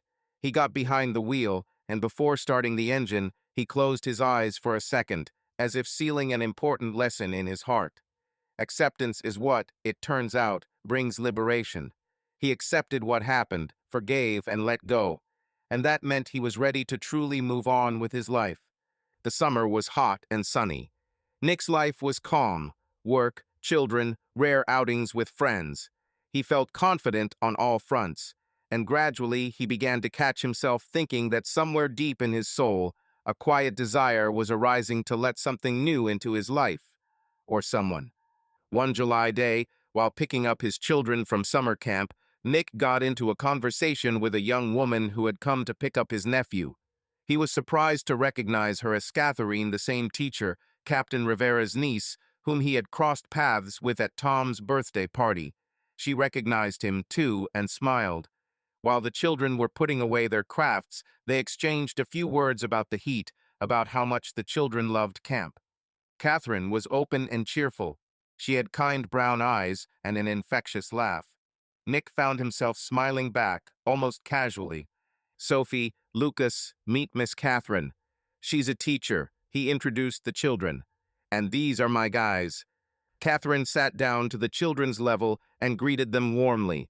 Sophie looked at the stranger seriously, and Lucas immediately asked if she really knew how to make a volcano out of soda. They had just done such an experiment at camp. Catherine laughed and assured them that she could. As she said goodbye, she waved to the children and said quietly to Nick, "It was nice to see you again. Maybe we could have coffee sometime, chat a little longer." Nick felt his heart suddenly beat faster. He hadn't expected her to take the initiative. The last time he had felt such excitement was many years ago, in his youth. "I'd be happy to," he replied after a short pause. "Let's exchange numbers." They quickly kept in touch with each other. When Catherine left, the children immediately began asking their father who this aunt was and why she looked at him like that. Nick awkwardly joked it off, but inside he was jubilant. He was happy and scared at the same time. That evening, after putting the kids to bed, he fiddled with his phone for a long time, typing and deleting a draft of the message. Finally, he decided to send it. "Hi, this is Nick, the fireman with freckles, in case I forgot. It was nice to see you today. Maybe we can go for coffee this weekend." The answer was immediate. "Of course I remember. Hi, Nick. I'd love to. Maybe Saturday afternoon." A smile spread across Nick's face. They quickly agreed on a time and place. On Saturday, he felt almost like a boy on his first date. He was nervous when choosing a shirt. In the end, he arrived at a small cafe half an hour early, laughing at his own impatience. Catherine was right on time in a light summer dress, smiling. They talked for more than 2 hours over a cup of iced coffee. The conversation flowed easily. They discussed everything from their favorite movies to funny stories from work and school days. Nick suddenly found himself laughing sincerely, freely. It was surprisingly easy with Catherine. She asked about Sophie and Lucas, told him about her adventures with third graders, sympathized with his story about firefighting. At some point, she said outright, "You know, you are a very strong person. After everything you've been through, maintaining such optimism and love is worth a lot." Nick was embarrassed. "Thanks, but I don't think I'm special. I just try to do what I have to do." Catherine shook her head. "No, not everyone can do that. Believe me, teacher, I can see when a person has gone through hardships and has not become embittered. You are exactly like that." These simple words touched Nick to the depths of his soul. Nick was almost unaccustomed to receiving such praise. Just recently, he doubted whether he would ever be able to open up to a new person, whether he would compare everyone to Ashley. But now, looking into the sincere brown eyes of Catherine, he felt only warm excitement and quiet joy. It seemed that his wounds were really healing. He looked away to hide the wet gleam in his eyes. A warm feeling spread in his chest. When they left the cafe, the sun was already setting. Nick and Catherine did not notice how time flew by. They stopped at her car. I haven't felt this good in a long time, Nick admitted, looking into her eyes. Thank you. Catherine smiled. Me too. They hesitated. Nick felt his heart pounding somewhere in his throat. He really wanted to hug her, or at least take her hand as he said goodbye, but he was afraid to rush. As if reading his thoughts, Catherine was the first to lightly touch his hand. See you? Of course, he answered warmly. When her car disappeared around the corner, Nick stood there for a few minutes, breathing in the warm summer air. His soul was light and calm. He got into his truck and texted Tom a short message. You were right, buddy. Life goes on. Tom responded almost immediately. I'm so damn happy for you, bro. As Nick started the engine, he caught the reflection of his eyes in the rearview mirror. There was no longer a shadow of the old pain in them, only quiet joy and hope. Ahead of him were unknown roads, new horizons, and now he was ready to move on. Several years have flown by. The wounds that once seemed fatal have finally healed. Life has turned out in a surprising way, not as we once dreamed, but in some ways even richer and wiser. The morning began earlier than usual. The sun was just rising when Nick went out into the yard to check the tables and garlands. He and Tom had hung lanterns and paper lanterns along the fence the night before. Now a light breeze stirred the colorful tails, and they barely audibly tapped against each other. Dew glistened on the grass. There was a titter in the house. Sophie and her friends were already awake and whispering something, and Catherine was humming under her breath in the kitchen, cutting strawberries for a cake. Josh, usually an early bird, was still snoring in his crib, and this rare peace seemed luxurious. Nick walked between the tables, checked the tablecloths, straightened the plates. On one of the cards was written in large letters, Sophie 16, on another, Photo Zone. Sophie came up with the idea with an instant camera. Glitter, masks, and signs, I will drive. Don't tell Dad, and best company were hanging near the photo zone. Nick sighed when he saw the sign about driving. The thought that his daughter would soon get behind the wheel warmed and worried him at the same time. Have you looked at everything yet, Quality Control Captain? Catherine asked quietly, walking out with a tray of muffins. If the party is ruined by a crooked napkin, it will be me, Nick muttered, smiling. How's our birthday boy? He nodded toward the window, where Josh was sleeping in his crib. Acting like a pro, relaxing before the big day, Catherine winked. Come inside, I'll pour you some coffee. While they were eating breakfast in the kitchen, Sophie flew in, barefoot, with her hair disheveled, wearing a t-shirt that said Sweet 16, with a couple of her friends trailing behind her. Dad, can I hang this garland higher?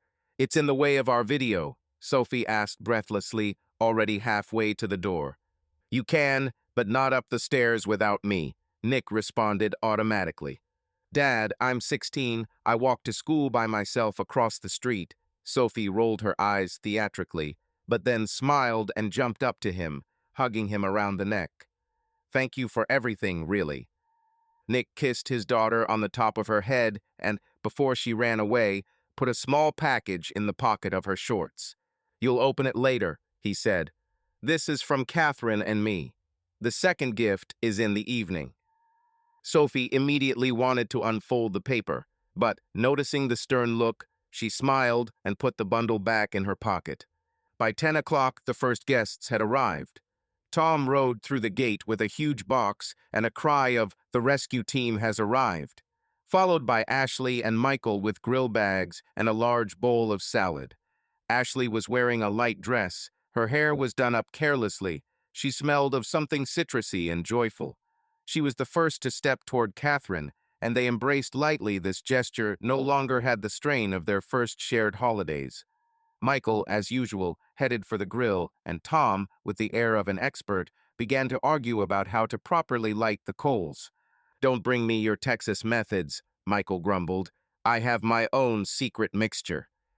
Yes, I know your secret mixture. More pepper and more bragging, Tom snapped, already pouring in the coals.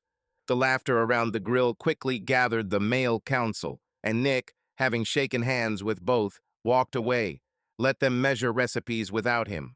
Meanwhile, teenagers appeared in the yard funny, stretched out in bright sneakers. Lucas ran between them, sometimes helping with the speakers, sometimes showing Josh the bubble balls. The younger one, awake and already cheerful, ran around the grass with a plastic car, regularly fell on his bottom and, frowning, heroically got up. The first wave of excitement hit Nick unexpectedly when he saw Sophie, beaming, running up to the car that had pulled up and hugging a tall boy with curly hair. Who was this? A friend, a classmate. No agreements with himself helped. He felt a slight prick in his chest, not jealousy, not even anxiety, but a confused tenderness for his daughter, who had suddenly become an adult. He caught Catherine's gaze warm, understanding. She lightly touched his elbow. Talk to her in the evening. Today is a holiday. The party was gaining momentum. Michael and Tom shared the duties with honor. One watched the steaks, the other the corn and vegetables. The adults sat in the corners of the yard. Someone immediately unfolded a board game. Someone discussed the weather and summer plans. Ashley approached Nika with 2 glasses of lemonade. Peace? She asked with a slightly embarrassed smile. We've had peace for a long time, Nick replied, clinking glasses. How are you? Okay, she nodded. By the way, I brought some photos for Sophie. Remember that box you found with the albums? I scanned some of them and made her a little photo album, from birth to 16. Let her flip through them. That's great, Nick said sincerely. She'll be touched. And you, Ashley said softly, and seeing his smile, she added, she's our girl. Until midday, everything went like clockwork. The teenagers besieged the pool, excitedly taking inflatable flamingos and pizzas aboard. Lucas and his company organized an impromptu tournament of throwing a ball into a hoop that Nick had fixed above the garage.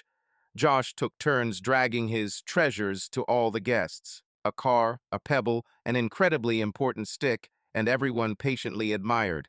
Catherine was everywhere at once in a bright summer dress, light, calm. She would tie napkins with twine, sit Josh down to eat, or dreamily quickly persuade a bunch of teenagers to help take out the trash cans. Nick looked at her and thought that life knows how to return sometimes not what you lost, but something new, equally warm. Around 2 o'clock, Sophie's friend Lisa had an idea, to record a video of their congratulatory memories. The teenagers lined up in front of the camera. Some told how Sophie had prompted them during a test, some recalled their trip to the movies together, some how they hid a kitten from the school security. The adults resisted at first, but then they also approached the camera one by one. Ashley told how Sophie, at age 3, refused to wear a pink dress to a party because pink is too obvious. Michael admitted that it was Sophie who taught him how to bake cookies using a secret recipe, but in reality, she simply allowed him to do all the mixing. Tom, after a pause, solemnly declared that he instructed Sophie in the art of screaming correctly at a basketball game, and he imitated this scream in such a way that even the neighbors, who looked over the fence, laughed. Catherine quietly told the camera that she was proud of Sophie for her kindness, and Nick was surprised to see how the sons of the same family could melt from simple words. Lucas, who was sitting next to him, leaned his shoulder against his father. Okay, Dad, Sophie nudged Nick toward the camera. Your turn. Nick hesitated, looked at his daughter, at the jungle of garlands and balloons, at the neatly sliced watermelon, and at his friends, who suddenly became quiet. There's a lot I could say, he began, swinging the microphone, but I'll keep it short. When Sophie was born, I understood for the first time what it was like to be afraid and so happy at the same time that your chest can't hold it. It's the same today. I'm scared to let you go and happy to see what you've become. I'm here, always. And if you ever feel like you're alone, remember, you have an army of people who are there for you. Everyone. He raised his palm to show that he was done, so as not to say too much. Sophie came over and hugged him in the middle of the yard, and for a moment the noise died down. While Michael was preparing the final round on the grill, a small accident occurred. At the moment when Lucas decided to show off his fire trick with a lighter and a paper firecracker, the sprinkler system went off. Fountains of water from nozzles hidden in the lawn shot up simultaneously and covered half of the guests. A chorus of squeals rang out in the air, followed by friendly laughter. Nick just shook his head and, as usual, checked with his eyes that nothing had shorted out. Tom laughed so much that he couldn't catch his breath. "This guy is definitely one of us," he croaked, nodding at Lucas. "The fire stunt and sprinklers are classic." "Lucas!" Nick barked, but there was no anger in his voice. 10 minutes without flamingos and help with towels. "Yes, Captain," the son saluted, still laughing. The water quickly dried up, the heat was taking its toll, and the reason for friendly fun turned out to be ideal. By 3 o'clock, Sophie had finally herded everyone around the candlelit table. The cake was two-tiered, with chocolate on the bottom and strawberries and cream cheese on top. On top was a tiny edible firefighter's helmet and a miniature book that Sophie loved. Catherine had contributed to it, Ashley had decorated it with berries, and both were now blushing in embarrassment as the approving roars of approval rang out. "Hey, birthday girl," Tom announced loudly, attracting attention. "Time to turn up the music and blow out the candles." As everyone gathered around the birthday girl, Tom raised a plastic cup of lemonade as an impromptu goblet. "Dear Sophie, today you are 16, you are already quite an adult. On behalf of all of us, I want to say, always remain as smart, kind, and beautiful, and know that you have many people who adore you and will support you at any moment. Happy birthday. Happy birthday." The adults chorused. Someone whistled, someone drummed on the table. Sophie, blushing from the attention, thanked and hugged everyone in turn. Her mother, her stepfather, Aunt Catherine, Uncle Tom. Finally, she rushed to her father, clinging to him like in childhood. "Thank you, Dad. The holiday was just a dream." Nick stroked his daughter's hair, kissing her on the top of her head. "Anything for you, my dear." She blew out the candles, and the teenager leading the party immediately commanded, "Let's take turns giving presents." Bags, ribbons, and hugs rained down. Her friends gave her a Polaroid and a set of bright films. Lucas gave her a funny homemade coupon that said, "10 trampoline rides with your brother and no whining." Tom gave her a jacket for upcoming driving lessons and a stupid but funny keychain that said, "Don't turn off the engine until you turn it off."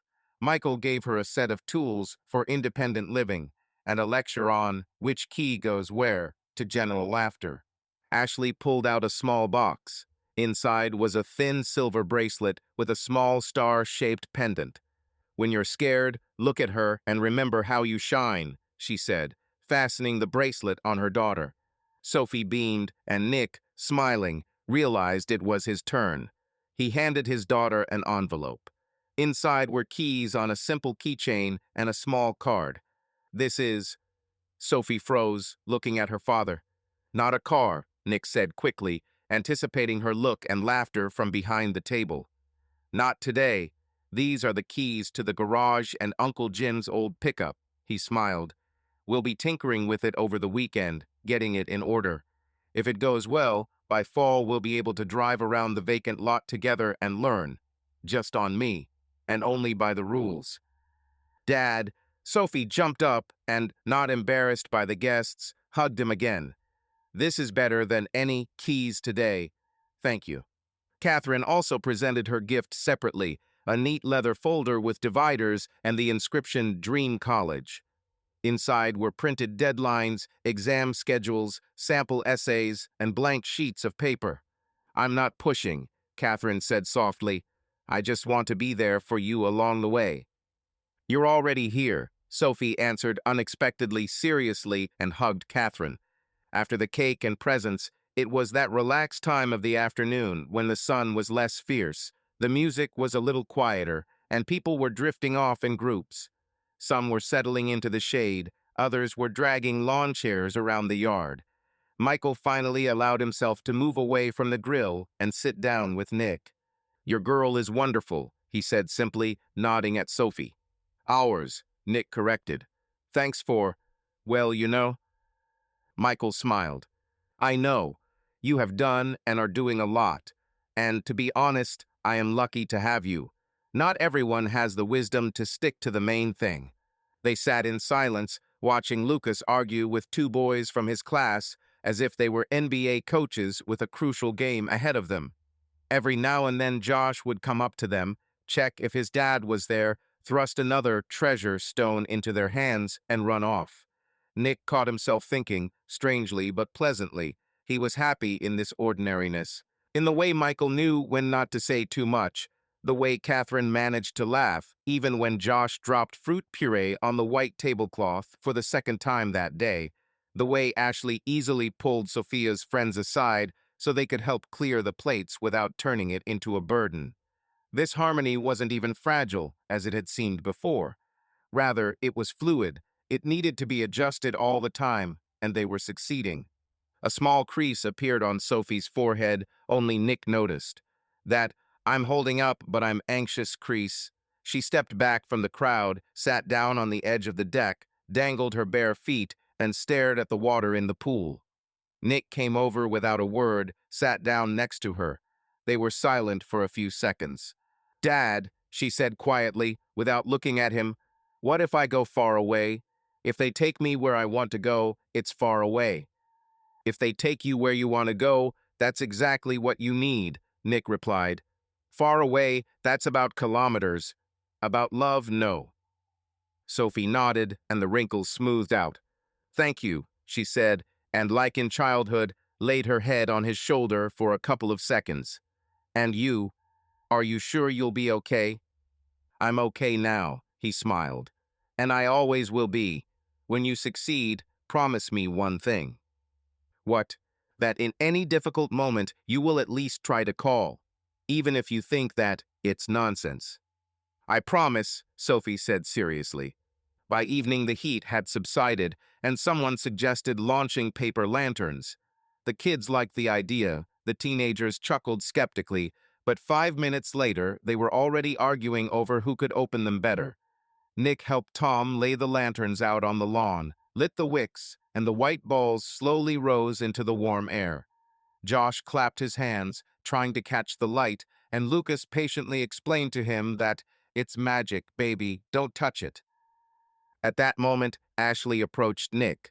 She was holding that very photo album in her hands. "Will you give it to her for the night?" she asked. "I'd like her to leaf through it at home today. We'll return it later." "Of course," Nick nodded. "Thank you for doing it." Ashley hesitated for a moment, then exhaled.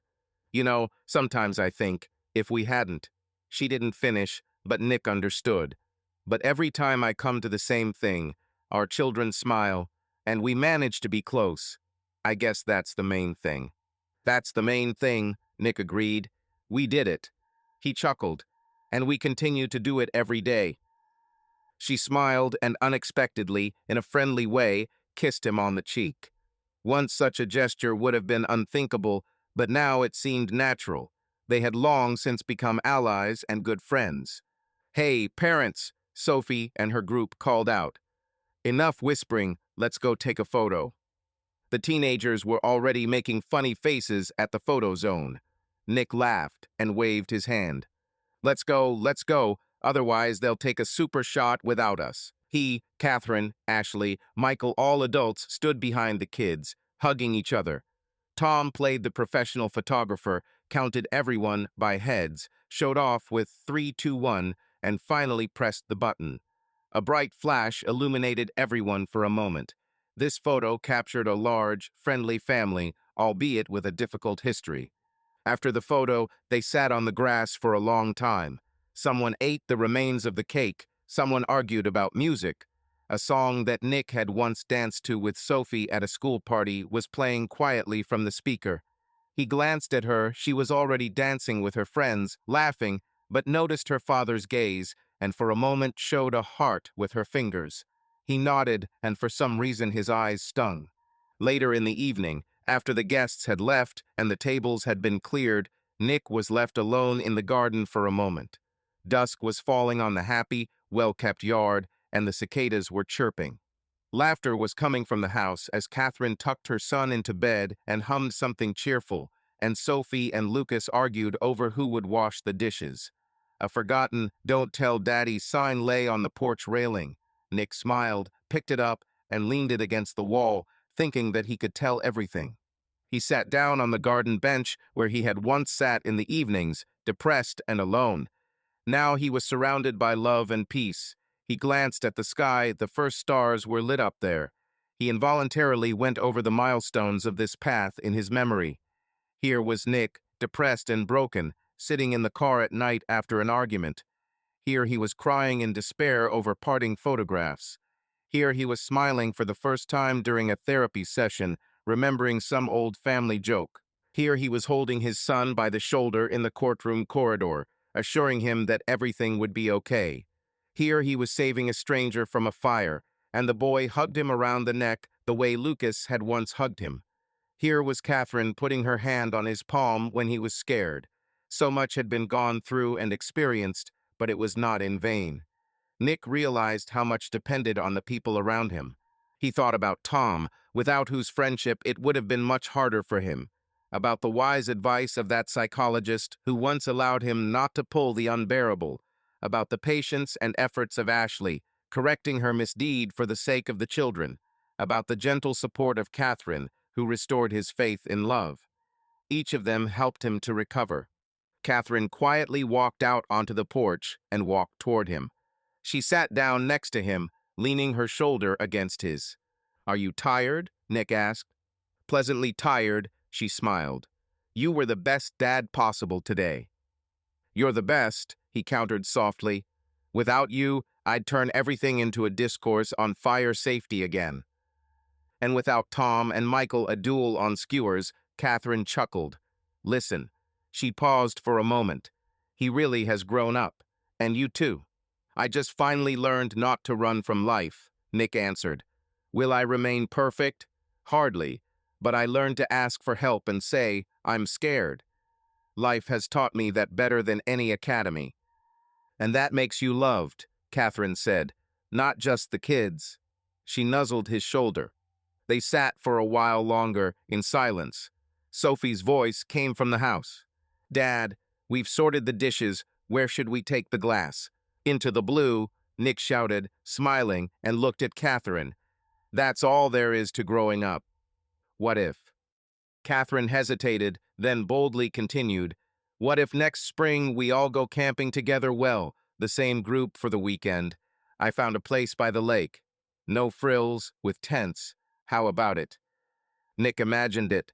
Tents, stars, teenagers who would first grumble and then whisper in their sleeping bags at night, Josh stubbornly carrying pine cones, Tom telling stories around the campfire, Ashley laughing at Michael when he tried to light wet wood, and the silence that everyone needed. "I like it," he said. "Go ahead." His gaze fell on a family photo, printed out and hung on a garland. He and the kids before the divorce, when it seemed like a happy family, inseparable. And next to it was a photo from a holiday. The kids had grown up, there were new faces nearby, and yet the smiles were just as joyful. On the table next to it lay the photo album that Ashley was going to pick up. On the cover was a child's hand in an adult's. Nick ran his fingers over it. Life had changed, but it hadn't broken. Family had taken on a different form, but love remained. Nick took a deep breath of the warm evening air and closed his eyes for a moment, whispering an inner prayer of gratitude to fate, to people, to himself for not giving up then. A small summer star flared in the distance. Nick opened his eyes and smiled. He knew for sure there was still a lot of good things waiting for them ahead, and he would try his best to make it so. Subscribe to our channel so that your love doesn't cheat on you, and go ahead and listen to the next story, because this story is nothing compared to the next one. If you're under 18, don't even think click to the next one.